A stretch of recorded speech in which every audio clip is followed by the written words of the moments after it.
Sept Broadcasting Corporation, good evening and welcome to News Hour. I am Abubakar Bangura in the headlines.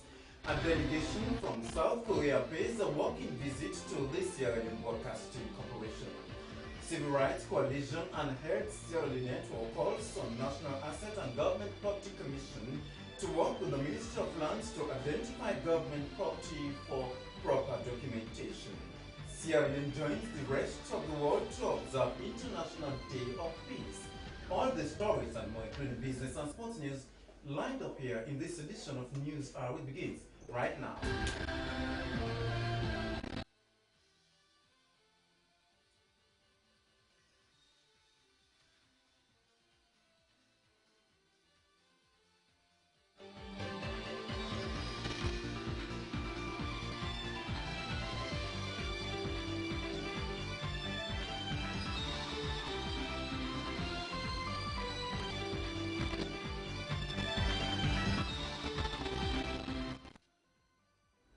Well, and now for our first story this evening, a five-man delegation from South Korea has paid a courtesy call on senior management of the Sierra Leone Broadcasting Corporation at New England in Freetown. The delegation, headed by a renowned movie actor John Lee Hwang, otherwise known as Golden Fox, was to get first-hand information on the operation of the state broadcaster and see what possible assistance could be rendered. Here is the story.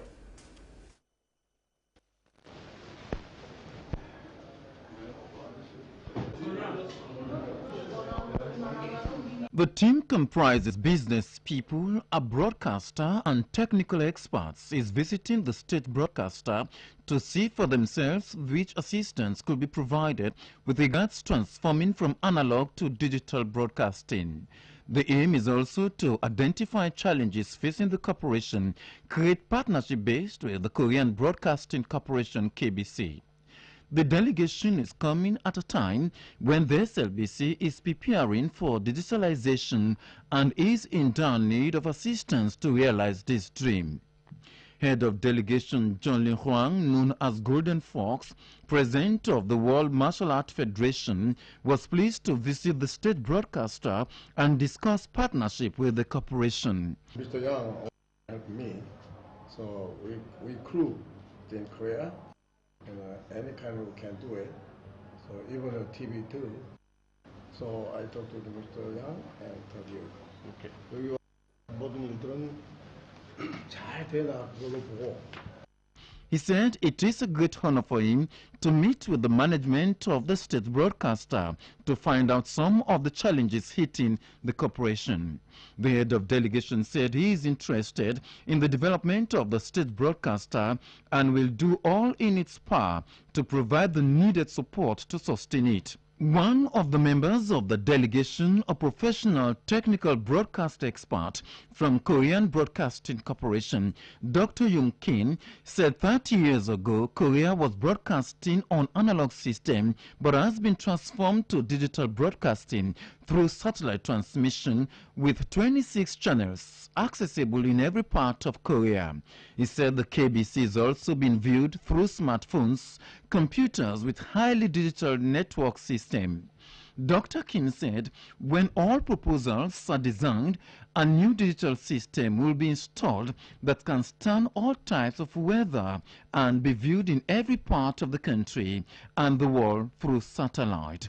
He said with the digitalization process, new content technology and network broadcast system will be installed. Dr. Kim encouraged management of the SLBC to draw up a proposal factoring the needs of the corporation for its transformation from analog to digital. Cooperation good together. 예. 그러면 저희가 바로 이 전체를 한국의 최첨단 디지털 시스템으로 전환하고. If you want, he can installation system of digital new one. If you want. 호구가 치든 천둥 번개가 치든 방송이 절대 끊어지지 않습니다. Have nothing to do with the farasondal, rain, never problem if you're reading digital system. Since 30 years, before 30 years, Korea was the same like that. Yes. Analog, 7 people operating. 네. 근데 현재는 4명이서 다. Now it's 4 people control everything. Oh, 4 people 그리고 control the whole 나머지 스튜디오에서 제작 시스템 인원들이 움직입니다. And after the people of the made the structure, here's content technology, system of the broadcasting, 그다음에 네트워킹 기술, the technology of network, we have all. 그쪽으로 저희가 협조를 해드리면 상당히 이쪽 이 기술이 발전될 거라고. He wanted to know, discuss detail of technique and cooperation. The acting Deputy Director General SLBC, Samuel Valcasel, said management is looking forward to moving up from analog to digital broadcasting, but it is costly and requires partnership. He added that if there is a twinning from Sierra Leone to Korea, will help greatly to sustain the state broadcaster. We are doing terrestrial or analog or over-the-air kind of broadcasting, which is not where the technology is at the moment. The art has moved. What we are actually involved in at the moment as a corporation is means through which there will be this movement, this migration from analog to digital, and that is going to cost SLBC and Sierra Leone a lot of money. But it is the needful because everyone, everywhere in broadcasting is moving towards that. We are not really able to broadcast to the entire country with same strength because of the kind of broadcasting we do these days. We want a situation where people in far-flung places like Kailang and Pujeong, that is towards our neighbors in Guinea and Liberia, will be able to get the same reception as those in Freetown and close to where we broadcast. Yeah. So if there is a twinning situation between Sierra Leone and Korea, that will help in a great way. It will be an additional development for broadcasting in Sierra Leone. The acting deputy director noted if the partnership with Korea is established, it will enhance the culture and traditions of both countries through exchange programs and movies, adding that if the partnership is effective, the cooperation will reach to higher heights. He explained to the delegation about the challenges that needs to be addressed to achieve the digitalization. He appealed to the delegation to come to the aid of the SLBC as whatever assistance from Korea will be highly appreciated by management. The delegation was taken on a conducted tour by the Director of Engineering, Alhaji Bangura, to the transmission room, the radio and television studios, the newsroom and the editing department. However, as part of the visit, a delegation from Korea will pay a visit to the SLBC to finalize further arrangements for partnership. The team is also interested in investing in agriculture, energy and the fishing sector. SLBC News, Abubakar, Bangura, Freetown. Sierra Leone has joined the rest of the world to observe International Day of Peace. The observation was held on the theme Sustainable Development Goals, Building Blocks for Peace. Daphne Kemamakoli filed in this report for News Hour. The Day of Peace is observed around the world on the 21st of September. The General Assembly has declared this day as a day devoted to strengthening the ideals of peace both within and among all nations and peoples. The theme this year is the Sustainable Development Goals, Building Blocks for Peace. The 17 Sustainable Development Goals were unanimously adopted by 193 member states of the United Nations, of which Sierra Leone is a party. The 17 Sustainable Development Goals touch on peace, security, fighting hunger and poverty, and strengthening state institutions. Most Sierra Leoneans believe that even though the country has gone through the 11-year civil conflict and Ebola outbreak, it is still referred to as a peaceful state. Well, as I want to say, the country is peaceful, you know. Like Sierra Leone, one of the most peaceful countries in the world, women know. But just that no one now, every country they go, you know, like the young youths then we embark on these different drugs where they take, where they make them, they think other ways them, you know, which we don't nice, it's going to disturb the peace of the country. Edward Lansana is a lecturer in governance and leadership. He gave his view on the situation in Sierra Leone. Although we do not have war, there is no conflict. What about the issue of corruption? What about the issue of human rights violations? What about the issue of political intolerance? What about the issue of nepotism? Among other things, cliques. They are all over the place. There is no perfect peace. There is no utopian kind of situation in the world when it comes to peace. But what I would tell you, in our current status in Sierra Leone, we do not have a peace that would accelerate good governance and, by extension, democratization. The recent spate of cliques and gangsterism have been seen also as a threat to national security, and many Sierra Leoneans say, if not curtailed, will hinder peace, especially in the upcoming 2018 general elections. They need to stop them, click the border, go there and shoot and kill, and that's how many governments do, and made stop them, made a life of kill, they compare them for no good reason, and that's how many stop that. According to the United Nations, Sierra Leone is ranked as one of the most peaceful countries in the world. This is News on Live on the Sierra Leone Broadcasting Corporation. A forum on land degradation neutrality target setting program has ended at the Ministry of Lands in Freetown. This is in line with Convention on Combating the Desertification to which Sierra Leone is a signatory. Target 15.3 of the Sustainable Development Goals is the guiding principle of the United Nations Convention to Combat Desertification. Well, Sheikh Usmaila has more on the story. Phenomenon which is leading to the reduction of the biological and economic productive capacity of land. It is caused by humans, aided by natural processes, and magnified by climate change and biodiversity loss. Some 25% of the global land surface is considered to be degraded. Every year, 12 million hectares are added to the total land area degraded.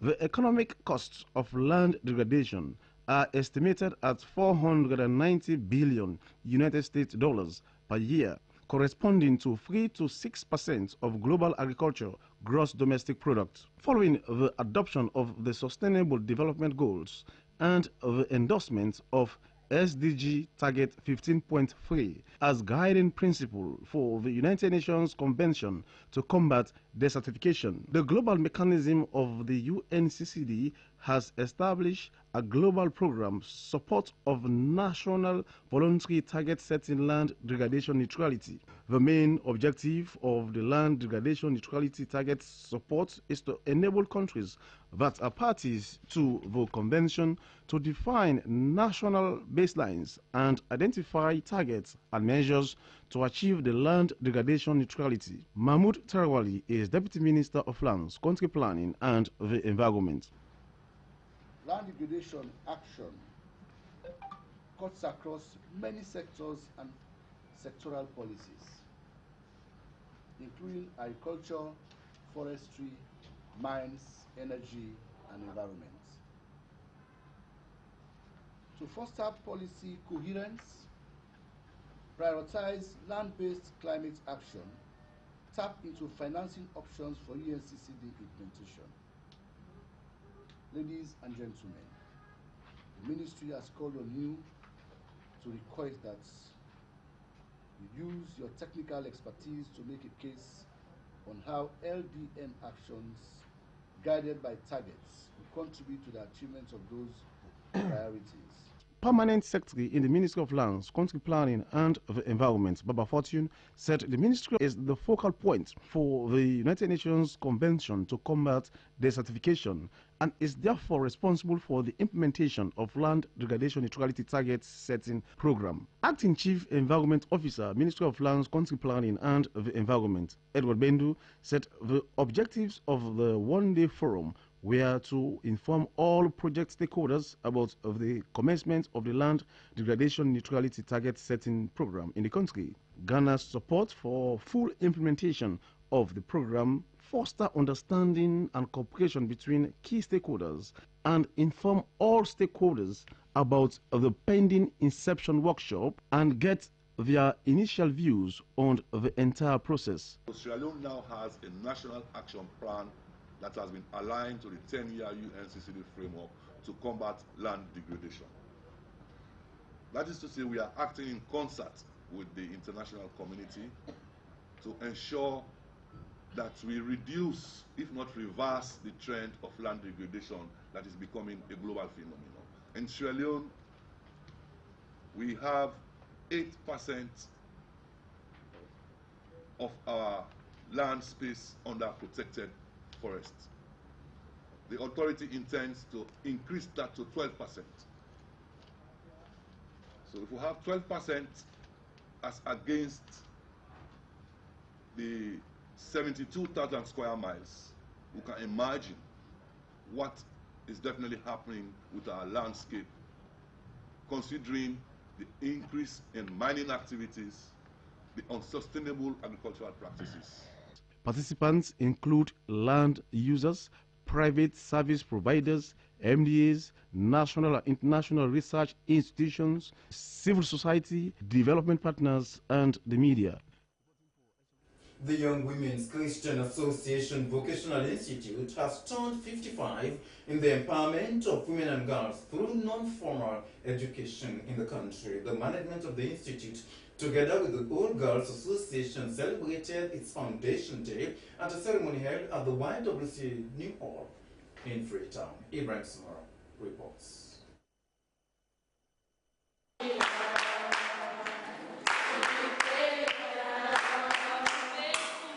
The 55th celebration brought together government functionaries, the Old Girl Association, and continuing students. Guest speaker Rosetta Haslin, an old girl of the institute, said the Young Women Christian Association Vocational Institute was founded on the 20th September in 1961 with the sole objective to improve on the earning capacity of women and girls and to offer opportunities for women and girls to discover new interests for the benefit of society. She adds that the institute started with 33 students. Mrs. Hazley said the institute has provided women that are contributing to the country's development. She urged parents to send their girl child to school whilst calling on the student to take the academic work seriously. The president of the YWCA Old Girls Association, Agatha Vande, promised the association unflinching support to the development of the institute. She lauded the management of the institute for impacting knowledge into the students. Principal of the YWCA Institute, Grace Fuller, counted on the support of the Old Girls Association in enhancing the development of the institute.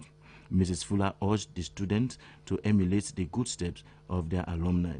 She told them that poverty should not be an obstacle to their education, stressing the need for hard work and commitments to achieve their dreams. An old girl of the institute, the Minister of Lands, Dana Konomani, on behalf of the association, offered 10 scholarships to the continuing students as a way of motivation. Sport betting company Mercury International has commissioned the Zenith Girls High School at Grafton, which is part of the company's corporate social responsibility. The gesture is a drive to support girl child education. Mercury International paid 2 years rentage for the school facility and awarded scholarships to all the pupils. David Patrick Kamara has a story.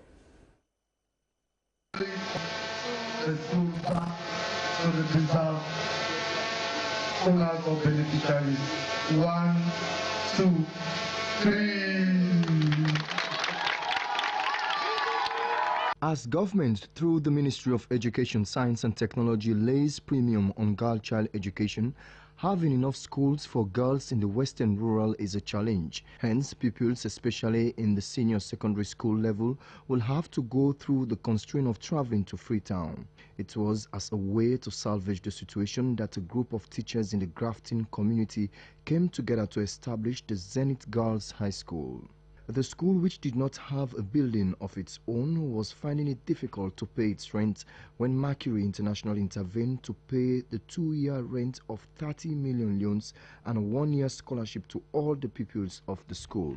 Welcoming the delegation from Mercury International, the principal of Zenith Girls High School, Massa Zoka, said the gesture of Mercury is worth emulating by other corporate institutions. Madam Zoka said, if you educate a man, you educate an individual, but educating a girl is educating the nation. She says over 150 pupils in the school have a potential to grow as more girls in Grafton and its environs are opting to enroll in the school. Commissioning the school, the public relations officer of Mercury International, Alhaji Komba, said the assistance given to Zenith Girls High School is one of the many supports the charity wing of Mercury is offering to the educational sector. He urged the pupils to take their studies seriously as they will be the next generation of leaders in Sierra Leone. We believe operating in a society where you have people that want to realize their dream, it is but obligatory on you as and better company to contribute to the development or the developmental strides of those people. A resident of Grafton community who was the focal point for the sponsorship package from Mercury International, Fred Clay, challenged the student that regardless of the support they receive from any donor, the onus is upon them to work hard and realize their dreams.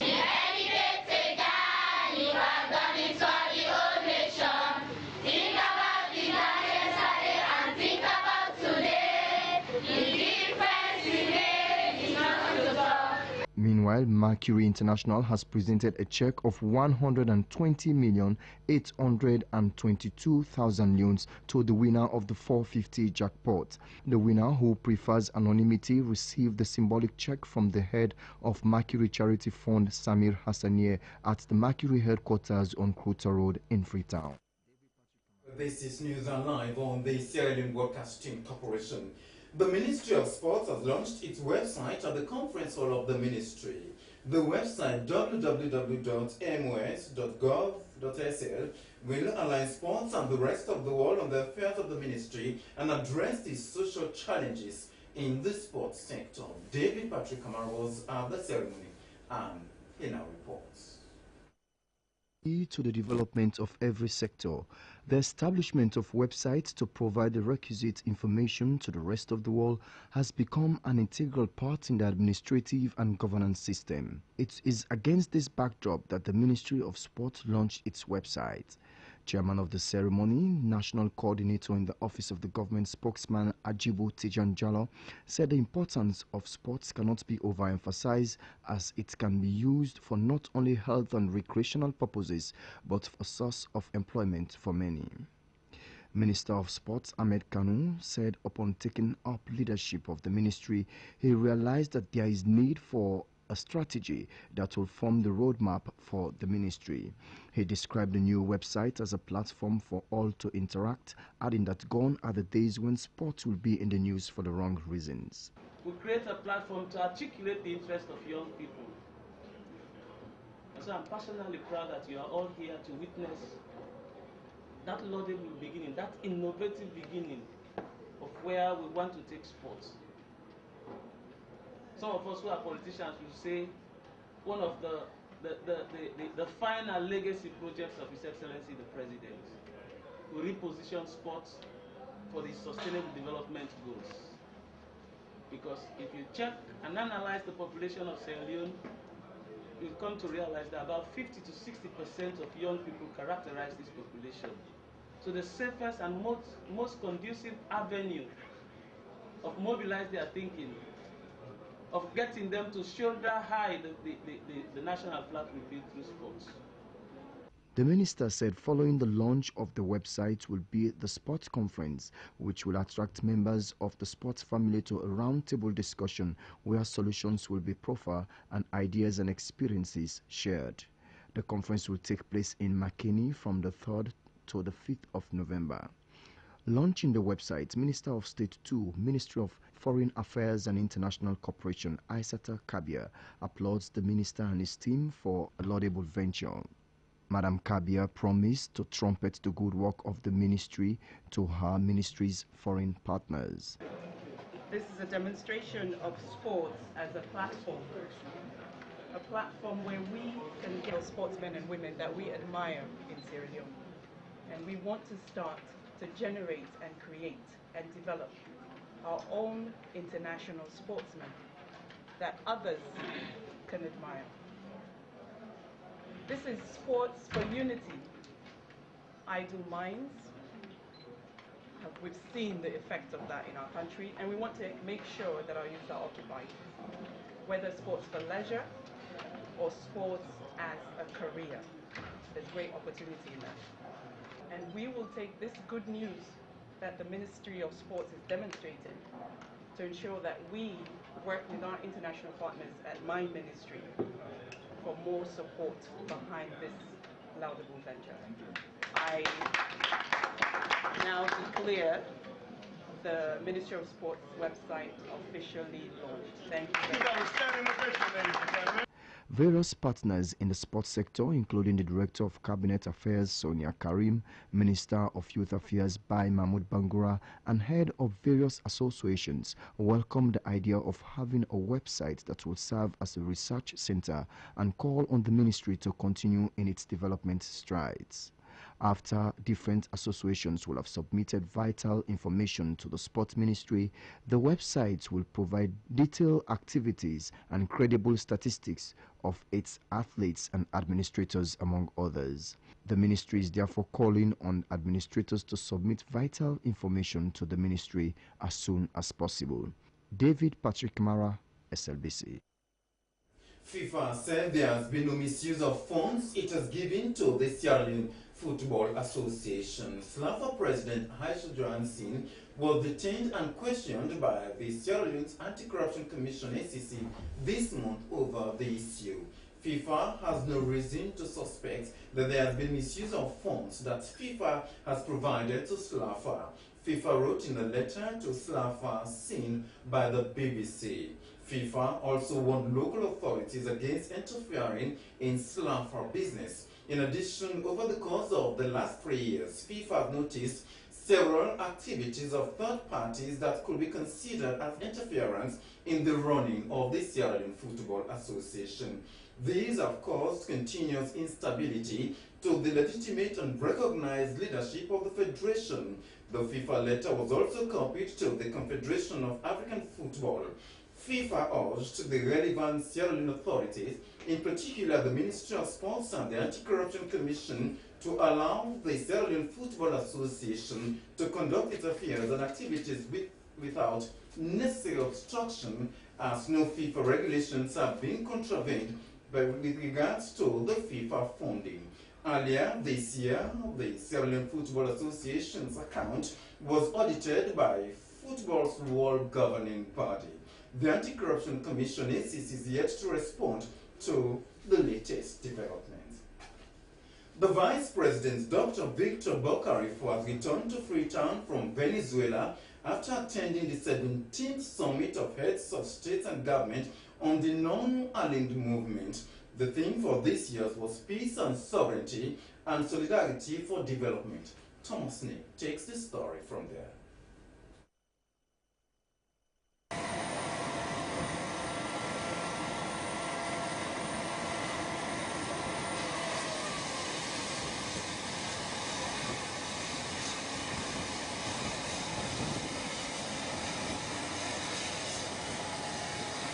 Speaking on behalf of President Kuma, Vice President Dr. Victor Bocarifo said the non-aligned movement has always stood for justice, fairness and peace, adding that it is in view of this that the movement must strengthen its support for the reform of the United Nations Security Council. Our non-aligned movement has always stood for justice, fairness and peace. It is in view of this that we call on the movement to strengthen its support for the reform of the United Nations Security Council.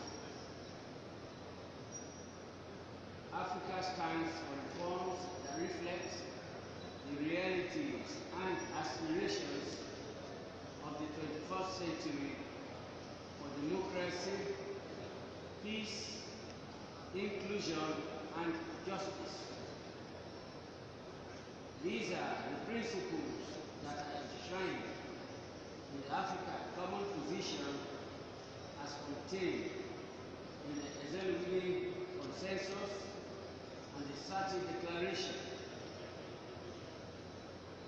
We seek the collective strength of NAM in pushing for UN reforms that reflect these aspirations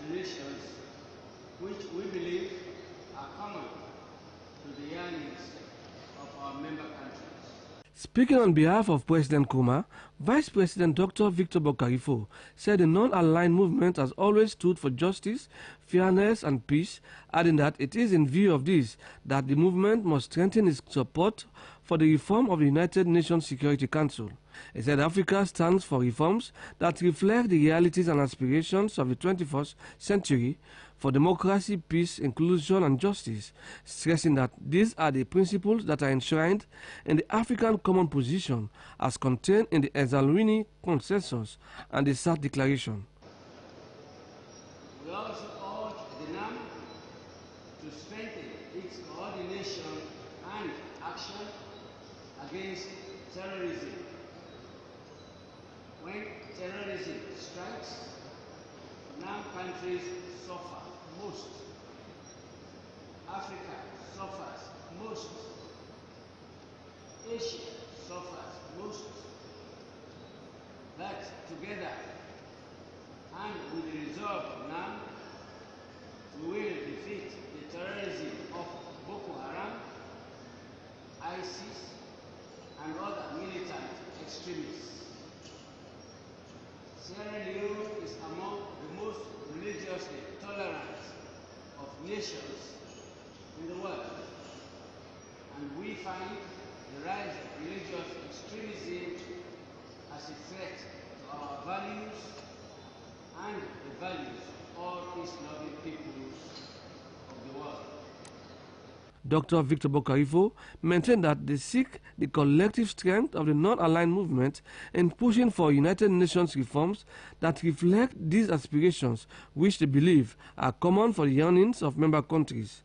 He urged the movement to strengthen its coordination and action against terrorism because when terrorism strikes, the non-aligned movement countries, Africa and Asia, suffers most. But together and with the resolve of the movement, they will defeat the terrorism of Boko Haram, ISIS and other militant extremists. Vice President Dr. Victor Bokarifo said Sierra Leone seeks the support of the non-aligned movement in building resilient health systems because deadly epidemics like Ebola and Zika are no respecter of international boundaries. Among the issues addressed, apart from the principles of peace, sovereignty, solidarity and the right to development, the participants reiterated the full validity of the non-aligned movement, its 10 founding principles adopted over 50 years ago in Bandung, of the purposes and principles enshrined in the Charter of the United Nations and the norms of international law. Likewise, speakers highlighted the role of the movement in the democratization of international relations. Moreover, issues such as nuclear disarmament, development, climate change, South-South cooperation, and the condemnation of unilateral coercive measures.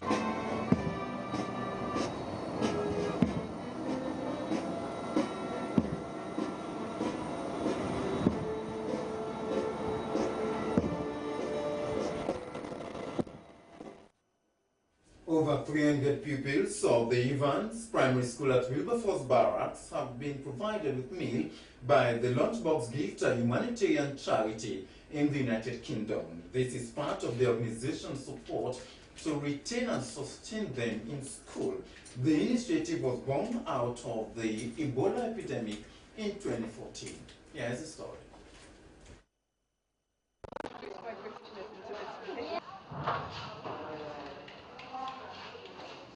The Lunchbox Gift is an initiative born out of the Ebola epidemic in Sierra Leone after many lives stressed. The gesture was later extended to Evans Primary School with the provision of food to over 300 pupils. Lunch is served.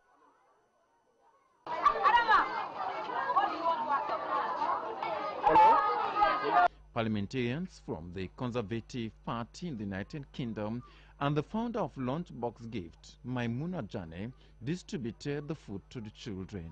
As Lunchbox Gift has been feeding in the Ebola crisis. We were feeding three of the biggest hospitals, Hastings, Wilberforce and Dewey. At the end of the crisis, we decided that we weren't going to shut up shop and just because the crisis was over. We realised through our project that a lot of people need nutrition, especially children. So we now have a focus looking after young children, orphans from Ebola and other underprivileged children. We have been serving Sunday lunch to children's homes, orphanages since the end of Ebola. That's ongoing. But this term we've decided to start our first school feeding project. And Evans School up here in Tengo Town is our first test case. So it's quite a small school, and it was important for us to start small, test it, perfect the model, make sure we understand what we're doing, and we can deliver to it, and then look at ways that we can upscale, expand, perhaps start doing breakfast or start doing other schools in the area. Lunchbox Gift is a charity supported by the Conservative Party in the United Kingdom through its social action projects operating in many countries in Africa, including Sierra Leone. It is partnering with other NGOs in different sectors to improve on the lives of Sierra Leoneans. The two members of parliament from the Conservative Party in the United Kingdom, Wendy Martin and Jeremy Lefroy, said they're in the country to support in different sectors with trainings through organizations. Well, the project that we were involved with through our party, Social Action Project, is something we've been doing for a number of years in various countries in Africa, and we've been coming to Sierra Leone for a number of years, but because of the Ebola crisis we hadn't been for a couple of years, so we were really, really keen to come back and to reconnect with some of the organisations that we knew from before and continue with some of the project work that we've been involved with too, and to meet wonderful projects like this here today with the lunch gift box. Our party has organised trips like this for the last 5 or 6 years, but it's very much a two-way process. We also want to understand more about Sierra Leone. Our volunteers who come have seen what ordinary Sierra Leoneans are doing and how they've coped with that incredible disaster which was Ebola, and really the country's come back to life after that. So we wanted very much to be here to show our support and solidarity. Meanwhile, the team is also holding a business session at the YWCA Old Hall Brookfields with business people, students and lawyers on enterprise development under an enterprise hub to train people and increase their skills for the improvement of business in the country. According to Maimuna Jane, the e-hub is a unique forum tailored to the aspirations of young people. It is a center point for innovation and creativity that actively connects young Sierra Leoneans for better business with much needed development resources around the world. In partnership with world-class institutions, the e-hub will adopt an approach to entrepreneurship promotion and actively develop commercial potential of Sierra Leoneans.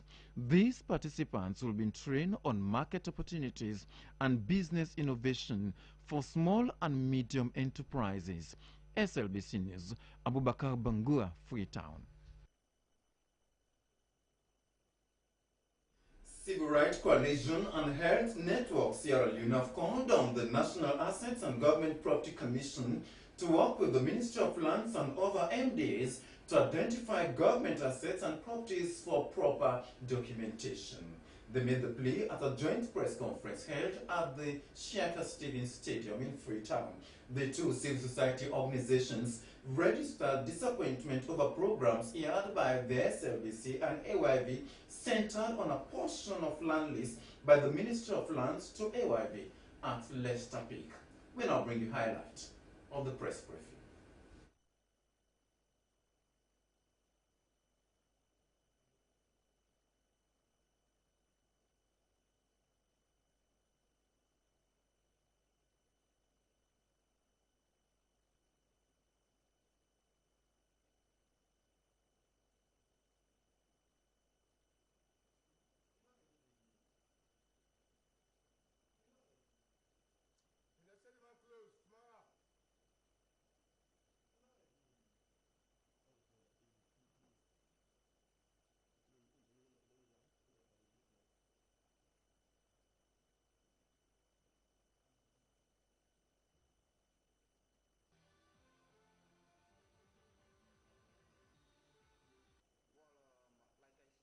In the press conference organized by the Sierra Leone Civil Rights Coalition, the Young Voices Media Empire is a professional institution that believes in the laws of the land. The said land in question, we've acquired it through the Ministry of Lands, Country Planning and Environment, because we believe it's the relevant ministry, or perhaps I should say the custodian of the country's land. And we got a document from the ministry, well documented, and the process was legal. And so when we had on different programs on SLBC that Africa Young Voices Media Empire connived with the Ministry of Lands, Country Planning and the Environment, we find that disturbing, and we were expecting our sister media institution, the SLBC, to call on us and ask what was the problem.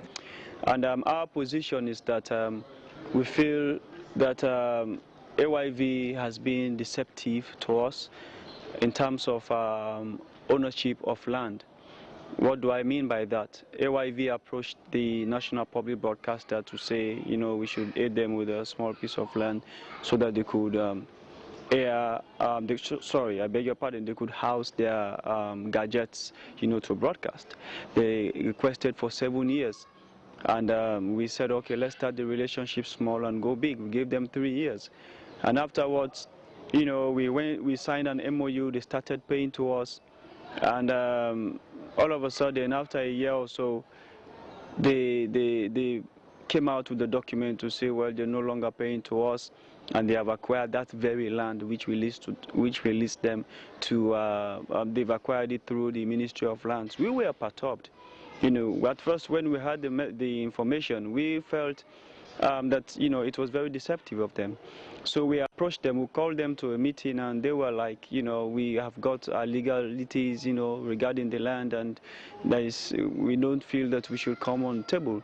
So we went to Ministry of Lands, and the minister's reception was very much okay, in that just that we are yet to have a tangible word from them. Two sister institutions have both gone on the air to accuse each other in a way that has the potential to undermine the peaceful coexistence of the two sister institutions. We integrate the management of the two sister media institutions to stop all discussion of this issue on their radio and television station with immediate effect, and take an administrative approach to find an amicable resolution of the impasse. We wish to commend the management of the AYV for its investment in contrary ICT radio and television equipment and the studio, as well as the opportunity extended to young media professionals to practice knowledge and skills. We further extend similar sentiment to other private media stations in Sierra Leone. We note with disappointment the huge challenges at the SLBC, not least relating to the institution, does not receive subvention from government, although they later pay the staff of SLBC. Well, to end news are the main points again. A delegation from South Korea has paid a working visit to the Sierra Leone Broadcasting Corporation to explore possible areas for cooperation. Civil Rights Coalition and Health Network Sierra Leone have called on the National Asset and Government Property Commission to work with the Ministry of Lands to identify government property for proper documentation. And Sierra Leone has joined the rest of the world to observe International Day of Peace. Well, that's all in this edition of News Broadcast Live on the Sierra Leone Broadcasting Corporation. On behalf of the production team and my producer Daphne Zainab Kamal, I am Abubakar, Bangura and Freetown. For more information of the programs, do send us an email to contact us at SLBC.sl. Up next is issues in the news. Stay with us, and this is the SLBC.